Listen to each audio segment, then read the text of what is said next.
Marimu, assalamu alaikum. C'est fait un fait, anganako, angasirin konno.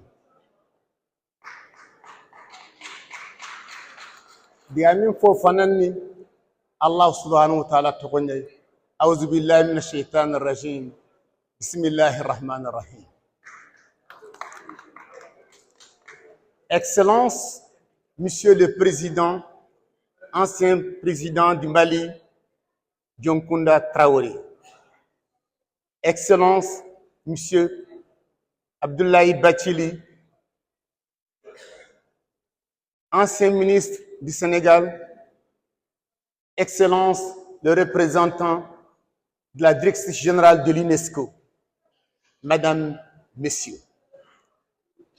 Aujourd'hui, à cet instant historique tout simplement symbolique et mémorable, la langue soninké, comme le cri de Sia Yatabera de la légende du Ouagadougou. Le ciel, pour s'élever haut, si haut, pour magnifier la culture du même nom grâce à l'UNESCO. Le soninké, comme langue et vecteur de culture, a traversé les âges depuis le bord du Nil aux confins du Sahara. Elle a su, à chaque fois en contact avec d'autres cultures, se ressusciter. Sur le déséquilibre brassage, se dresser et avancer, s'épanouir en faisant du temps son allié inséparable. Avec cette célébration fastidieuse, le moment traduit avec brio et digne les efforts, les luttes et les engagements des hommes et des femmes d'hier comme d'aujourd'hui. Ainsi, le peuple soninké dans sa diversité, au demeurant très honoré par cette distinction, perçoit donc dans cette journée le double sacerdoce de la responsabilité et de l'engagement soutenu à continuer le travail. Si la langue et la culture soninké sont sorties de la guillotisation, pour s'ouvrir au monde, conquérir d'autres horizons par sa beauté et se hisser au niveau le plus élevé, c'est parce que des hommes et des femmes, par conviction, y ont cru.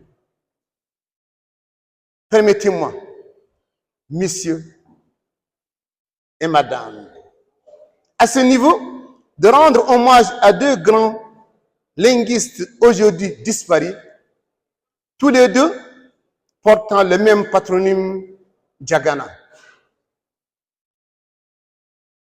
Ont respectivement étudié au Maroc après l'obtention de leur baccalauréat et tous deux sont venus en France pour enseigner et approfondir leurs recherches autour et sur la langue soninké. Ici à Paris, comme s'ils s'aimaient déjà les graines de cette reconnaissance qu'on célèbre au cœur de cette belle cité de la diversité culturelle. Hommage à Ousmane Diagana dit Dembo, à Yacouba Oumar Diagana dit Basila, dont les travaux scientifiques trouvent aujourd'hui une reconnaissance sublime. Cette journée interpelle aussi les héritiers de notre combat. Je veux nommer tous ceux ou celles qui ont donné corps à l'APS, qui l'ont porté, qui l'ont animé, qui l'ont orienté dans le sens de l'ouverture, du brassage, en somme vers l'universalisme, sans pour autant se laisser noyer dans la nébuleuse mondialisation, dont l'agressivité pour bien anéantir les particularismes nécessaires mais fragiles de nos différences culturelles en perpétuel mouvement. L'existence de l'APS. En sa tête, Dr Ousmane Bokar Diagana a constitué un rempart, un bouclier pour préserver la langue soninké pour l'effacement socio-linguistique du continent, mais surtout valorisé à travers sa singulière et riche contribution dans la marche inéluctable vers les rendez-vous de l'universel, pour paraphraser Senghor.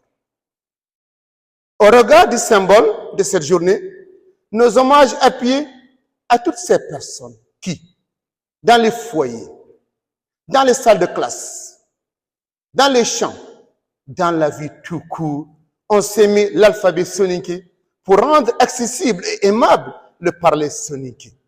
Qu'ils en soient tous remerciés et honorés à travers cette journée.